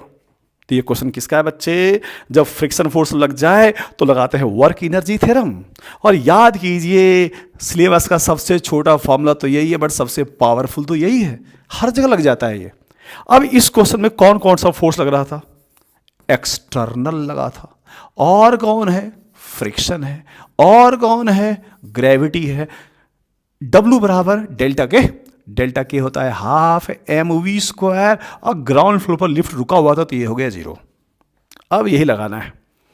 अब तो लिफ्ट ऊपर, फ्रिक्शन नीचे, तो फ्रिक्शन का वर्क कैसा है माइनस, ग्रेविटी नीचे गया ऊपर तो ग्रेविटी का फिर वर्क हो गया माइनस, तो इधर दोनों माइनस हो गया तो उधर जाके प्लस हो गया। तो वर्क यहां पूछा गया है एक्सटर्नल ने कितना गया, ग्रेविटी का वर्क ऊपर गया तो माइनस एम जी एच, उधर जाके प्लस एम जी एच, तो एम जी एच करना, फ्रिक्शन का वर्क इधर माइनस तो जाके प्लस कर देना, फ्रिक्शन का वर्क और plus half M B square. बस अब अपना काम हो गया बच्चे, एंड तक इसको हम नहीं सॉल्व करेंगे, अब तुम सॉल्व कर लेना। वर्क पूछा गया है एक्सटर्नल का, बताओ एम जी, मास दिया हुआ 1000, 10 से मल्टीप्लाई कर देना, तो 1000 इंटू 10 गया कितना ऊपर, कितना ऊपर गया था बच्चे, 20 मीटर गया था। जोड़ना तुम्हारा काम। फ्रिक्शन फोर्स कितना था, फ्रिक्शन फोर्स ढूंढो कितना था, फ्रिक्शन फोर्स ढूंढो कितना था, 500 न्यूटन का था, गया कितना फ्रिक्शन, वही 20 मीटर तक, तो 5 इंटू 5 ही है ना, 500 है, 500 इंटू 20, ये हो गया फ्रिक्शन का वर्क, और plus half M B square. बच्चे एग्जाम में मास, यहाँ पर मास दिया हुआ है हाफ 1000, और स्पीड दिया हुआ है फोर्थ फ्लोर पर 4, 4 का स्क्वायर 16। अब तुम्हारा काम जोड़ लेना पूरा और आंसर लगा देना, ठीक है। सबको जोड़ के बच्चे आंसर लगा देना। अगला क्वेश्चन, ये क्वेश्चन कभी JEE में आया था, बट आसान क्वेश्चन है, अपने एग्जाम के लिए भी इंपॉर्टेंट है। और ये तो क्वेश्चन ऐसा है कि बिना सॉल्व किए हम टिक मार सकते हैं। आइए दोनों तरह का सिखाते हैं। ऑप्शन देख लो, टिक मारते हैं। सुनो ध्यान से, अगर ऑब्जेक्ट की डेंसिटी ज़्यादा हो और मीडियम का कम हो तो ऑब्जेक्ट डूब जाएगा। Simple concept. ऑब्जेक्ट की डेंसिटी कम हो और मीडियम ज़्यादा हो तो ऑब्जेक्ट ऊपर आ जाएगा। अब सुनो, ये जो ऑब्जेक्ट बीच में फंसा हुआ है, कुछ ऊपर वाले मीडियम है, कुछ नीचे, तो नीचे नहीं डूबा तो पक्का है इससे डेंसिटी कम होगा, और ये ऊपर नहीं आया तो इससे ज़्यादा होगा। मतलब इस ऑब्जेक्ट की डेंसिटी ऊपर वाले से ज़्यादा होगा, तभी तो ऊपर वाले में डूब गया, और नीचे वाले में नीचे नहीं डूबा, ऊपर है, तो ये पक्का है ऑब्जेक्ट की डेंसिटी ऊपर वाले डेंसिटी और नीचे वाले डेंसिटी के बीच में होगा। तो वही ऑप्शन सही होगा जिसमें इसकी डेंसिटी डी और 2D के बीच में कहीं हो। dy5 होगा ही नहीं, ये हट गया। आंसर वही होगा जो d और 2D के बीच में, ये d से कम, ये हट गया, d के बराबर ये हट गया। वही ऑप्शन जो 1 और 2 के बीच होगा, ये 1 से भी कम हो गया, ये होता तो ऊपर उछल जाता, ये भी हट गया। Answer first. तो IIT में भी ऐसे ऑप्शन होते हैं, तो ऑप्शन पर भी एग्जाम में नजर रखना। आइए सॉल्व करते हैं मेथड से। तो आंसर बच्चे 5d/4 है। अब सुनो, अगर ऑब्जेक्ट रुका हुआ है तो mg बराबर किसको रोक रहा है, force up thrust, force of buoyancy. और सुनो बेटा, बॉयंसी का फार्मूला, ऊपर फोर्स का फार्मूला, वॉल्यूम ऑब्जेक्ट का, डेंसिटी मीडियम का इंटू जी। एकदम अच्छे से रटना बच्चा। फोर्स ऑफ बॉयंसी, लिक्विड जो ऊपर फोर्स लगाता है उसका फार्मूला, वॉल्यूम ऑब्जेक्ट का, डेंसिटी मीडियम का इंटू जी। बस अब आइए सॉल्व करते हैं। ऑब्जेक्ट नीचे फोर्स लगा रहा होगा mg, तो वॉल्यूम ऑब्जेक्ट का, डेंसिटी ऑब्जेक्ट का इंटू जी। ये हो गया ऑब्जेक्ट का वेट, नीचे, ऊपर आओ, फोर्स ऑफ बॉयंसी। अब बोला गया है ऊपर जो है वो 3/4 है, तो ऊपर इस लिक्विड में 3v/4 है। फोर्स ऑफ बॉयंसी का फार्मूला, वॉल्यूम ऑब्जेक्ट का, वॉल्यूम मीडियम का, डेंसिटी, वॉल्यूम ऑब्जेक्ट का, डेंसिटी मीडियम का, तो वॉल्यूम ऑब्जेक्ट का इतना है, डेंसिटी मीडियम, ऊपर का डेंसिटी d है, ऊपर का d है, इंटू जी। फिर से आइए, नीचे वाले में वॉल्यूम, ऊपर में 3/4, तो नीचे वाले में 1/4, तो v/4, डेंसिटी मीडियम कौन है, 2D इंटू जी। बस काट कर सॉल्व करना, आ जाएगा आंसर। सब में v कट गया, सब में v और g कट गया, v और g कट गया। अब देखो क्या बचा है यहाँ पर, 3/4, ये रहा बच्चे 3/4d, प्लस यहाँ पर d/2, मतलब d/2। बस इसको जोड़ दो, 4 2 का LCM 4, 3 + 2, आ गया आंसर 5/4। तो ये क्वेश्चन बिल्कुल अपने काम का है, अच्छे से रट के जाना। फोर्स ऑफ बॉयंसी का फार्मूला, वॉल्यूम ऑब्जेक्ट का, डेंसिटी मीडियम का, इंटू जी।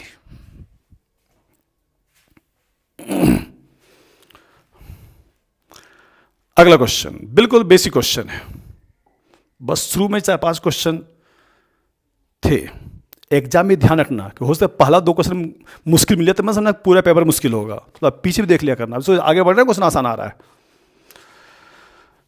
प्रेशर वॉल्यूम का ग्राफ है, क्वेश्चन थर्मोडायनेमिक्स का है, बहुत बढ़िया। क्या बोला गया है, ए से बी जाने में कितना हीट दिया गया है। तो बच्चे ए से बी में क्या कांस्टेंट है, वॉल्यूम कांस्टेंट है। वॉल्यूम कांस्टेंट है तो वर्क तो होगा नहीं, और जब वर्क नहीं होता है तो फर्स्ट लॉ ऑफ थर्मोडायनेमिक्स याद करो फिजिक्स में, डेल यू बराबर heat minus work by volume constant, तो ये तो हो गया 0, तो डेल यू बराबर हीट। तो पूछा गया है ए से बी में कितना हीट दिया गया, तो ए से बी का वर्क निकाल लें, ठीक है। सो ए से बी का डेल यू निकाल लो। और बच्चे यू का फार्मूला भूलना मत, यू का फार्मूला, डेल यू का फार्मूला, दुनिया का कोई सा प्रोसेस और डेल यू का एक ही फार्मूला है, वो है N C V delta T. Del U हर एक प्रोसेस के लिए डेल यू का सेम, और सी वी का formula R upon gamma minus 1। तो N delta T C V का formula R upon gamma minus 1। तो बच्चे ध्यान रखना, ये फार्मूला जो निकला N R delta T upon gamma minus 1, del U का फार्मूला, दुनिया का कोई सा भी प्रोसेस हो हर प्रोसेस का डेल यू का एक ही फार्मूला है, N R delta T upon gamma minus 1। अब रखते हैं वैल्यू, तो डेल यू चाहिए N R delta T upon gamma minus 1, number of mole सब देखते हैं। तो N R delta T, N R delta T the T final minus T initial, N R delta T gamma minus 1। बच्चे diatomic है, diatomic का gamma 7/5 minus 1। अब T कैसे निकलेगा बेटा, पी बी बराबर एन आर टी, तो एन आर टी को लिख सकते हैं पी बी, तो इसको लिख सकते हो P final V final, P initial V initial, P B बराबर एन आर टी। क्वेश्चन में टी सब नहीं दिया हुआ है तो इसको मॉडिफाई कर दिए, और नीचे 7/5 माइनस 1 2/5। आइए final pressure 2P0 volume V0, तो प्रेशर लिखो 2P0 और वॉल्यूम लिखो V0। इनिशियल यहां से प्रेशर P0 वॉल्यूम V0, और ये देखो 5/2 ऊपर चला गया तो 2/5 हो गया आंसर। कुछ गड़बड़ तो नहीं किया, 5 ऊपर, ये 2/5, 5 ऊपर 2 नीचे, तो आगे बच्चे 5/2 2.5, 2 - 1 1 हो गया 2.5, आंसर फर्स्ट। तो इस क्वेश्चन से बच्चे ने क्या सीखा, आइसोकोरिक हो, वॉल्यूम कांस्टेंट हो तो वर्क 0, और बाकी दुनिया का कोई सा प्रोसेस हो डेल यू सभी का सेम ही होता है। अगला क्वेश्चन पढ़ो भाई, पढ़ो, सोचो समझो, कौन सा चैप्टर है, कौन सा फॉर्मूला लगेगा। क्वेश्चन ये आसान है, पहले खुद से सोचो, इसमें थोड़ा सा मुश्किल हम कर देंगे बाद में भी। बोला गया है, क्या बोला गया है, मैग्नेटिक फील्ड जो है प्लस वाई की ओर है, ऊपर की ओर मैग्नेटिक फील्ड है, और उसकी वैल्यू है 0.02 टेस्ला। बहुत बढ़िया। करंट जा रहा है 5 एम्पियर, जाने दो। क्वेश्चन क्या पूछा गया छोड़ दो, पहले मैं तुमसे पूछूं ये ए बी पर, हाँ, फोर्स का फार्मूला, तार पर लगने वाला, स्ट्रेट वायर पर लगने वाला फोर्स का formula I L cross B बिल साइन थीटा। तो इस क्वेश्चन में लगना फार्मूला है I L क्रॉस बी, जिसको लिखा जा सकता है बिल साइन थीटा। तो क्वेश्चन डायरेक्ट है इस फॉर्मूले पर। क्वेश्चन क्या है बाद में पढ़ेंगे अपन। मैं तुमसे पूछूं ए बी पर लगने वाला फोर्स बताओ, जो तार ए बी है, तो बच्ची ये ए बी देखो, ए बी में करंट नीचे जा रहा है और फील्ड ऊपर है, तो थीटा हो गया 0, तो ए बी पर लगने वाला फोर्स 0 हो गया। ए बी पर पूछता तो 0। बी सी देखो, बी सी इधर है और फील्ड ऊपर है थीटा 90, तो अगर तुमसे बी सी पर लगने वाला फोर्स पूछा जाए, यहां क्वेश्चन छोड़ दो, बी सी पर लगने वाला फोर्स पूछा जाए तो लगा देना, और क्यूब का लेंथ दिया हुआ 40 सेंटीमीटर मतलब 0.4 मीटर, तो तुम क्या लिखते 0.4 ILB या BIL, ये हो गया I, B 0.02, ये लंबाई हो गया, ये हो गया, और I कितना है 5 एम्पियर, 5 आ गया आंसर। तो BC पर फोर्स पूछता तो ये काम करते, AB पर पूछता तो ये काम करते, ठीक है। इस डी ए पर पूछता बच्चे, तो डी ए तो इस क्यूब का डायगोनल है, तो लंबाई कितना लोगे, √2L। तो अगर तुमसे डी ए पर लगने वाला फोर्स पूछा जाता तो आई बी और लंबाई √2L लेना, और थीटा तो 90 है, तो ये हो गया 1। ठीक है, अब यहां जाओ, क्या यहां क्या पूछा गया, पूछा गया ए बी और बी सी पर लगने वाला फोर्स का रेशियो। तो बच्चे ए बी पर ही जब 0 हो गया, नीचे कुछ भी हो, 0 पर कुछ भी हो, तो आंसर 0 ही आएगा, आंसर 0। तो ये मत समझो क्वेश्चन का आंसर ले आए, किसी भी तार पर पूछा जाता तो वहां सॉल्व करके आना है। हाँ, अगर ये पूछा जाता पूरे सिस्टम पर बताओ, तो याद रखना क्लोज लूप बन जाए तो नेट फोर्स कितना है, 0। क्या यहां क्लोज लूप बन रहा है, बन रहा है। देखो ये गया, ये गया, ये गया, ये गया। अगर सिस्टम पर फोर्स पूछा जाता तो 0 टिक मार के आते, अलग अलग पूछा जाता तो अलग अलग निकालते। ये था 25। अगला क्वेश्चन नंबर 26। ये अपने एग्जाम का लेवल का नहीं है, बट सीखो इसका छोटे छोटे टुकड़े अपने एग्जाम का लेवल का है। पर याद करना, इलास्टिक कोलिजन में दो ऑब्जेक्ट का मास इक्वल हो, दो ऑब्जेक्ट का मास इक्वल हो तो इलास्टिक कोलिजन में वेलोसिटी एक्सचेंज होता है। ये अपने काम का था। अब यहां बोला गया है ये V0 से गया, इक्वल वाले मास से टकराया तो ये रुक गया, मास इक्वल एक्सचेंज, तो ये टकरा के रुक गया और A भागा V0 से। ये अपने काम का है, रट के जाना, मास इक्वल तो एक्सचेंज हो गया, बहुत बढ़िया है। अब क्या बोला गया है, ये टकराया रुक गया, ये गया V0 से। बोला गया है जब दोनों की वेलोसिटी ए और बी, अब ये जा रहा है, ये रुका हुआ है, तो टाइम के साथ इसकी वेलोसिटी बढ़ेगा, इसका कम होगा। अब बोला ये गया है जब ए और बी की वेलोसिटी सेम हो गई, यहां क्वेश्चन ये पूछा गया है ए और बी की वेलोसिटी सेम हो गई है और स्प्रिंग में कंप्रेशन x0 का है, तो स्प्रिंग का k बताना है। और ये भी लिखा हुआ है कोलिजन इलास्टिक है बच्चे, तो कहीं एनर्जी लॉस नहीं होगा, अब देखो, मैं तो और एनर्जी कहीं लॉस होना नहीं है, तो हम यहीं से स्टार्ट कर रहे हैं। इसकी एनर्जी तो सब में गया, क्योंकि ये तो रुक गया। देखो हम क्या कर रहे हैं, है थोड़ा बड़ा क्वेश्चन, बनेगा एक ही लाइन में, भले अपने एग्जाम में आए नहीं, सीखना बच्चे। कहीं कोई एनर्जी लॉस नहीं हुआ, इसके पास एनर्जी थी 12mv², ये तो बेचारा रुक गया, सारी एनर्जी इसको दे दिया, ये भी भाग रहा है, और स्प्रिंग में भी एनर्जी ½ kx² आ गया। अब याद करना, मोमेंटम कंजर्वेशन से इसके पास मोमेंटम mv था, और बोला गया जब दोनों की स्पीड सेम हो गया तो ऑब्वियस है इसकी स्पीड v/2 हो गया, इसका स्पीड v/2। ये कहाँ से लगा दिए, नहीं, गड़बड़, मास सेम नहीं दिया हुआ है। नहीं, ये तो सही है ना, क्या लिखा हुआ, रुक जाओ, ओ, हाँ ठीक है, यहाँ लिखा हुआ है, ठीक है, वेलोसिटी ऑफ ए और बी दोनों की स्पीड सेम हो गया है।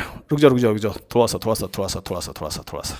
बच्चे, फिर से। इसका मास m है, बी वाले का मास m नहीं है, मैंने m पढ़ लिया था, ये 2m है। तो बता, मोमेंटम कंजर्वेशन से इसके पास मोमेंटम mv है, तो टकराने के पहले मोमेंटम mv है और इसका मास मिलकर हो गया 3m, तो 3m इंटू वी कॉमन, तो m कट गया, तो जब दोनों जाएगा वो v/3 से जाएगा, तो ये जाएगा टकराने के बाद v/3 से, और ये v से जा रहा है। अब एक लाइन का सॉल्यूशन हो गया। इस क्वेश्चन में लग गया मोमेंटम भी कंजर्वेशन और एनर्जी भी कंजर्वेशन, क्योंकि इलास्टिक कोलिजन था। अब देखो हम क्या कर रहे हैं, पहले एनर्जी सिर्फ ½ mv² में था, उसी की एनर्जी दोनों में गया, तो दोनों मिलकर अब मास 3m हो गया, ½ 3m, दोनों मिलकर वेलोसिटी v/3 का स्क्वायर v²/9, और बची हुई एनर्जी स्प्रिंग में गया ½ kx²। तो एक्चुअली में सॉल्यूशन तो छोटा ही था, बट इतना आना नहीं है। यहाँ k पूछा गया, आप k तो निकाल ही दोगे, ये 3 से कट गया, ये हो गया 6, या इसको इधर ले आओगे, तो इधर ले आया तो mv²/2 कॉमन, ये 1 हो गया, ये 3 बच गया, तो 1 - 1/3, उधर बच्चे kx²/2, ये 2 कट गया, आंसर 2/3 के टर्म में दिखेगा, 2/3 दिखा आंसर फोर्थ। तो याद रखना, इलास्टिक कोलिजन हो तो टोटल एनर्जी क्या होता है, कंजर्व। ये था बच्चे 26। अगला क्वेश्चन तुम्हारे सामने, पढ़ो पढ़ो पढ़ो पढ़ो। अब बच्चे अभी एक चीज प्रूफ नहीं कर रहे हैं, ठीक है। प्योर रोलिंग मोशन में जब प्योर रोलिंग होता है तो बॉटम की स्पीड 0, सेंटर v से और टॉप मोस्ट 2v से, ये प्रूफ नहीं कर रहे हैं। साइड वाला जाता है √2v से, अब समय नहीं इसको प्रूफ करने का, और ये √2v से। प्योर रोलिंग में पॉइंट ऑफ कॉन्टैक्ट पर वेलोसिटी 0, बाकी पॉइंट की वेलोसिटी यहां दिया हुआ है। ये भी क्वेश्चन जेडब्ल्यू में आया हुआ क्वेश्चन है, ऑप्शन से टिक मारना है। पहला ऑप्शन है VC माइनस VA, C पर कितना होता है 2V, A पर कितना है 0, VC माइनस VA बराबर 2VB, VB सेंटर पर V होता है, VC 2V होता है। क्या बच्ची बराबर आया, नहीं आया, ये 2B हो गया और उधर तो -2B हो गया, तो पहला तो गलत हो गया क्योंकि ऑप्शन वेक्टर फॉर्म में। दूसरा option VC minus VB, top most point पर 2V, VC minus VB centre पर V बराबर VB माइनस VA सेंटर पर V। हाँ, ये सही हो गया, ये सही हो गया, दूसरा सही हो गया। आगे क्या बना है, बनाऊं क्या आगे, छोड़ो, सही हो गया, सही हो गया, और क्या है।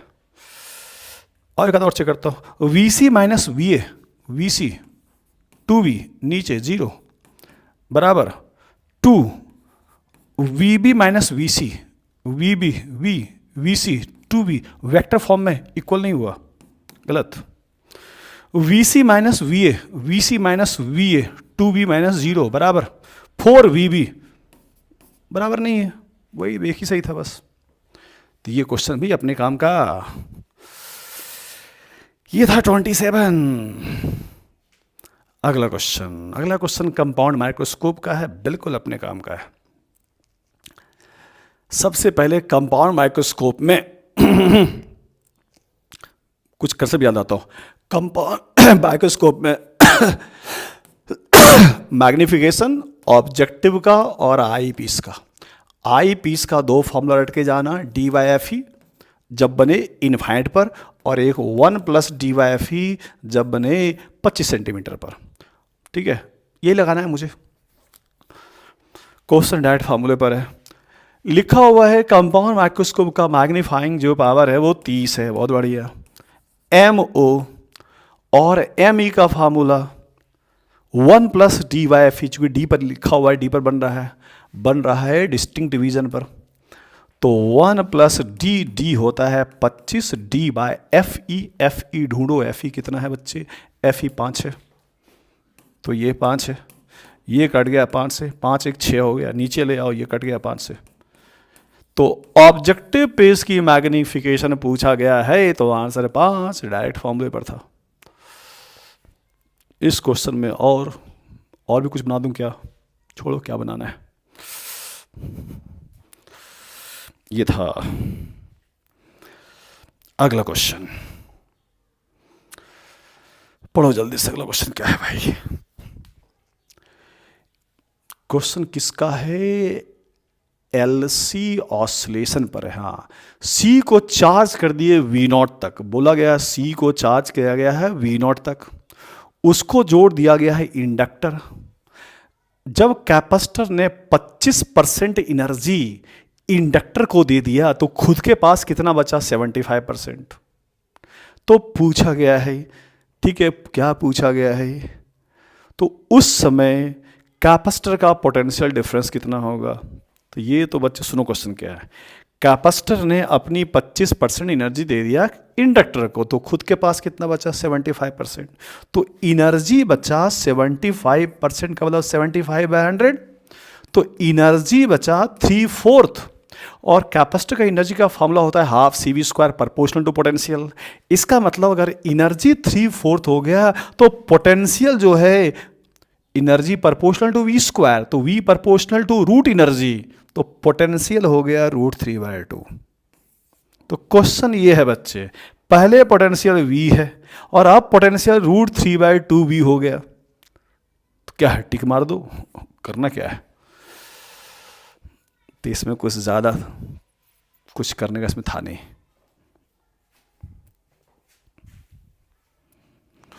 इस क्वेश्चन में ज़्यादा कुछ करने का था नहीं।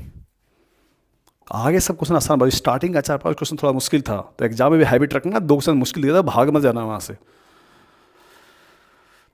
आइए, इलेक्ट्रोमैग्नेटिक वेव का इक्वेशन दिया हुआ है और डायरेक्शन और लैम्डा, तो एकदम आसान क्वेश्चन आ गया, ऐसा आ गया तो सुनो ध्यान से। ब्रैकेट के अंदर दोनों प्लस प्लस रहे तो वेव जाता है माइनस की ओर, और ब्रैकेट के अंदर y है तो वेव जाएगा -y की ओर। तो जहां -y दिखे वही टिक मारो, तो पहला फर्स्ट और थर्ड तो हट गया।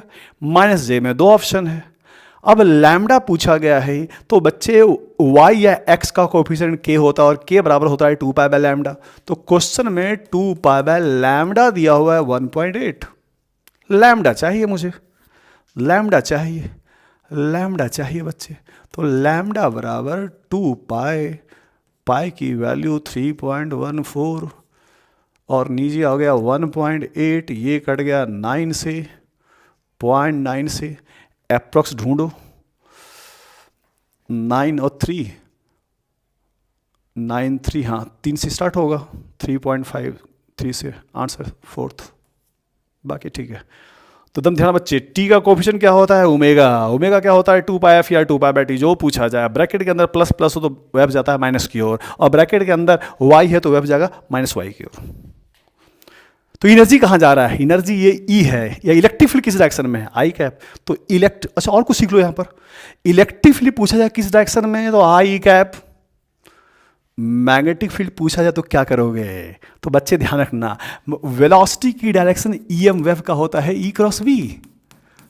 अच्छा क्वेश्चन तब होता जब यहां पूछा जाता, क्या पूछा जाता कि बताओ मैग्नेटिक फील्ड का इक्वेशन। तो बच्चे ध्यान दो, वेलोसिटी होता है E×B, E लिखा हुआ है I, तो E में लिखो I, B नहीं पता, और वेलोसिटी जा रहा है -j। तो तुम ही सोचो, ये J है, I तो कहीं K होगा। अब 2 ऑप्शन है, ये K होगा या -K होगा। K क्रॉस I होता है J, और I क्रॉस K होता है -J। तो बच्चे B पूछा जाता तो आंसर टिक मार के आते K की डायरेक्शन में। तो जिसका भी डायरेक्शन पूछे तो मार के आना सही, जिसका भी डायरेक्शन पूछा जाए बच्चे आंसर सही मार के आना।